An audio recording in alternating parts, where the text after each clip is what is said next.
So Meg and I have decided to record a little video to talk about our pregnancy because I think it's important to share with others what's going on, kind of how we felt, some of the new emotions that we're feeling, and just maybe a little bit of the overall process. Because I'm 37 and just kind of already in a place where I have seen a lot of my friends get married, have kids. Some are waiting to get married and have kids. So it'd be pretty cool to just talk a little bit about it. What do you think? Yeah. Yeah? So let's go back to that day one.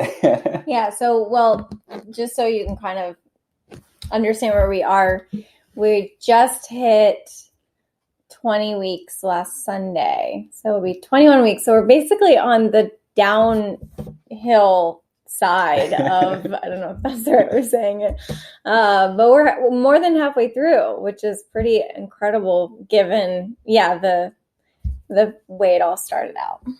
And so here's I think, important thing to recognize, maybe, just what we really want to talk about is that by this age, I think we've gotten used to a certain lifestyle. Mm-hmm. We've been independent for a very long time. We worked really hard to build our careers. And now with our union, with our own business, we're looking forward to the next steps. We're looking forward to some of the rewards of having a good career, traveling, buying things, seeing, socializing with friends and all of that. And then all of a sudden, that got kind of shaken up for us, right? It's like, hey, wait, you're not going to have these things that you were working towards. Instead, you're going to have something else. Yeah. Right. And that was... Well, and it was, for us, if you don't know our whole story, we had a business together after we first met for a couple of years. And that was a pretty trying time for us financially. We were putting everything we had into this business and it wasn't exactly making a lot of money. So once we got out from under that and decided that wasn't really the path that we wanted to go down, it was either, put more into it and keep going or cut things off and move on. And we decided, let's just move on. Then we got into real estate. And then, of course, you've got a learning curve and some startup time and costs and all of that with real estate. So, right, we were kind of getting to this point, especially in real estate, been in the business for a couple of years. We've had some pretty incredible success and we're like, yay, we finally feel the weight lifted a little bit off of our shoulders. And, that vision of, okay, next year, wow, we can do some of the travel that we've been talking about doing for 4 years and just getting back to a place where we want to be more social and we want to get out and about and all of that. And then this little surprise came along. So we went through a phase, I would say. Mm-hmm. Yeah. Questioning, kind of like, hey, what's going on here? Kind of like, how is it that we had all these plans and now we have to reconfigure everything? Mm-hmm. Because it's understandable that this is going to be time and money in a different category than where we thought we'd be spending that time and money perhaps next year. But we also recognize that things just kind of happen. They do. And what was interesting about it is the talking with my friends about it and getting their support and being like, wow, Serge, this is really awesome. Kind of knowing that we are seeing things at that time from one perspective, and then we just have to have pretty much a paradigm shift and say, wait, this is a blessing, fantastic. But in it was this challenge to our identity, right? Like, here we are again, independent, we're doing our own thing, kind of whatever we want to do. And now all of a sudden we have to be responsible, right? And and put on the shoes of parents. Meg's friend Emily, she got us these mugs, the Papa Bear and the Mama Bear, right? And it's like, you look at this mug, it's like, I am going to be a father, right? Yeah. There's going to be a son that's going to be looking at us to teach him how to do pretty much everything, how to live life and instill our values. So it's really cool to be thinking about it. It is. The identity thing is very interesting. In every phase of life, we've dealt with changes in our identity now a few times, and we've pretty much made videos about every time that we have. So when it was, with the business as entrepreneurs and having a startup community around us. That was one thing. Mm-hmm. And then shutting that down and feeling like that kind of switched up the identity. Then we moved into real estate. And there was a part of me that wasn't sure. I wanted my identity to be a realtor, maybe more than an attorney, Mm-hmm.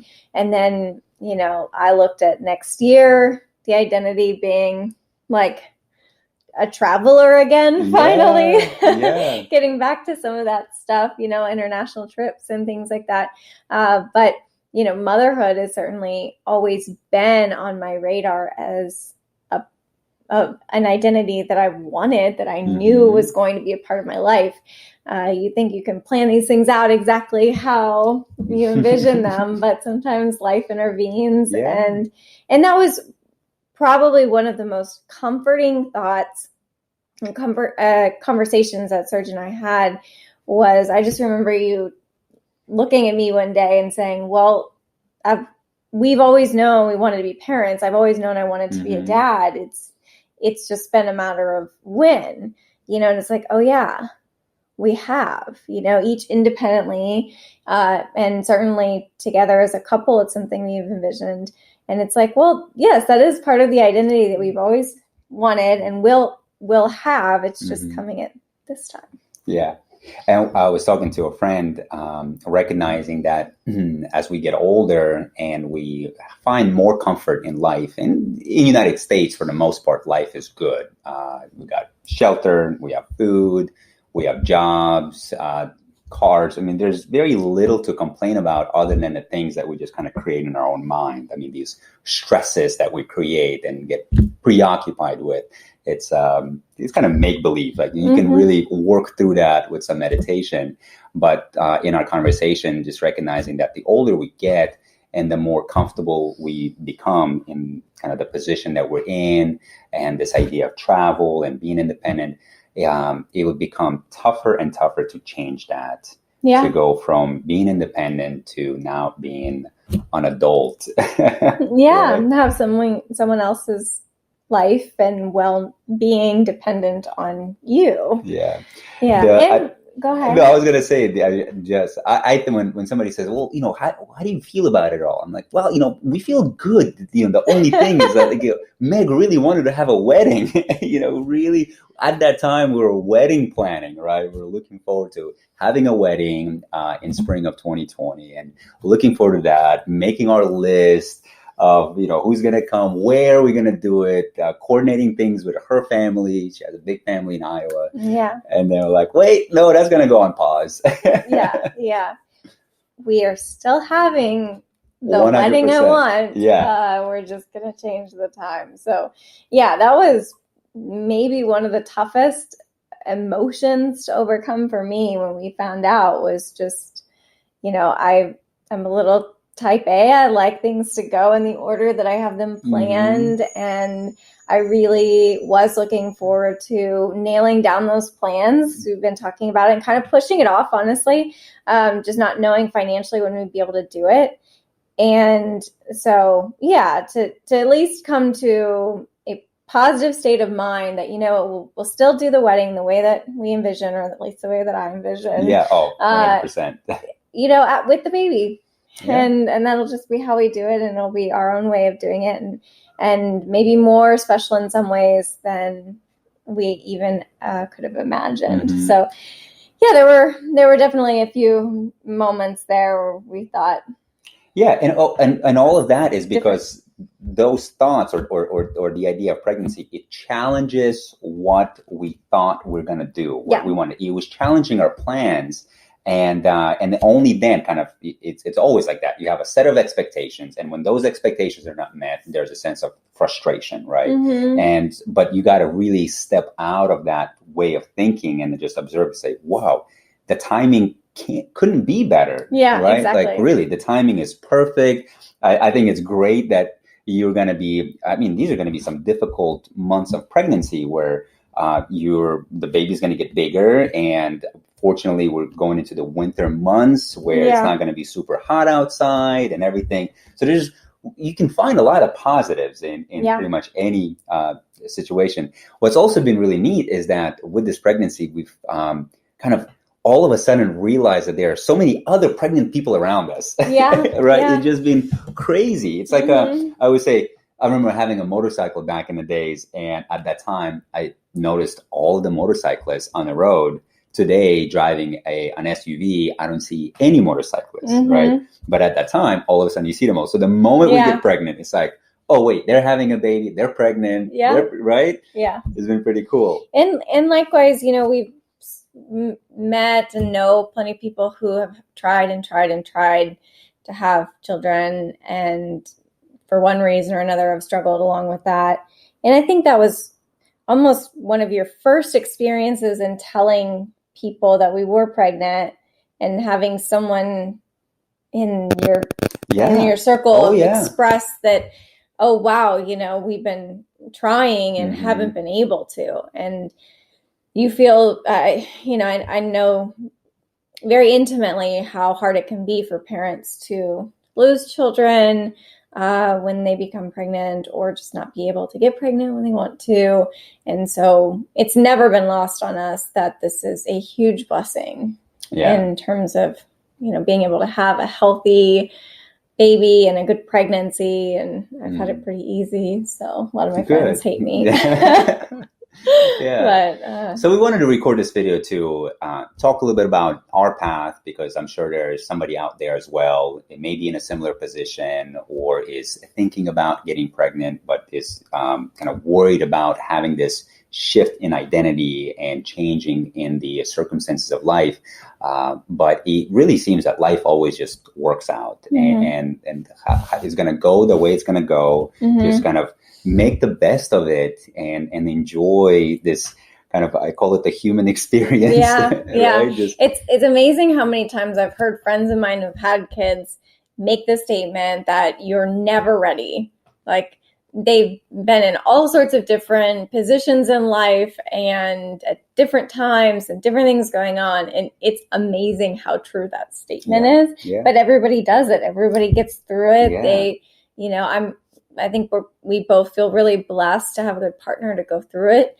And that is also not lost on us. And family, super supportive family, which is really awesome. But sometimes you just don't get to choose the timing of things, and then you see the beauty in that. I think I told you about a few weeks ago, kind of driving down, I'm like getting a little bit overwhelmed, like, oh my gosh, this and that, and all of these kind of thoughts just kind of flowing through my mind. And I'm driving at that time on the highway, and I just observe all of the vehicles around me, right, coming with me, coming on the opposite side against me, and just in that moment, just recognizing that every single one of these humans were given birth to. Right? They have a parent who brought them into this world, and everybody does it for the most part. Is just such a natural part of life. And again, I think the more you wait, the harder it may be. Right? Yeah. So kind of trying to send out positive vibes. Our next obstacle is, Meg got this. I don't. I still need to come up with 5 boy names that then I'm going to, basically the plan is I'm going to put 5 names down. She's going to put 5 names down. We're going to narrow down to 3 and then go from there. Now, again, that's the plan. Something else can happen. Yeah, the name thing is interesting for us, because Serge's family speaks Russian as the first language, and it's an interesting last name. So, we want something that is respectful and acknowledging that culture and the language. So it needs to sound, when said to a Russian speaker, like something normal, not some weird word. And what was that? Different alphabets. So, there's some letters that don't exist in the Russian alphabet. So I'll give you an example. It's a nice name in English, Slon. Do I pronounce it Slon? Yes. But it literally, in Russian, it means an elephant, right? Exactly. Sloan. But I think maybe I want to pronounce it a Sloan. But anyways. Well, it's a girl's name anyways. Yeah. So, but we have to think about that with boys' names, and so it complicates things a little bit. But So stay tuned. We'll come up with something. Yeah. And we're going to try to make a little bit more about these videos, kind of talk about our path here. If somebody finds a benefit in it, that'll be great. Yeah. All right. See you guys soon. Bye. Bye.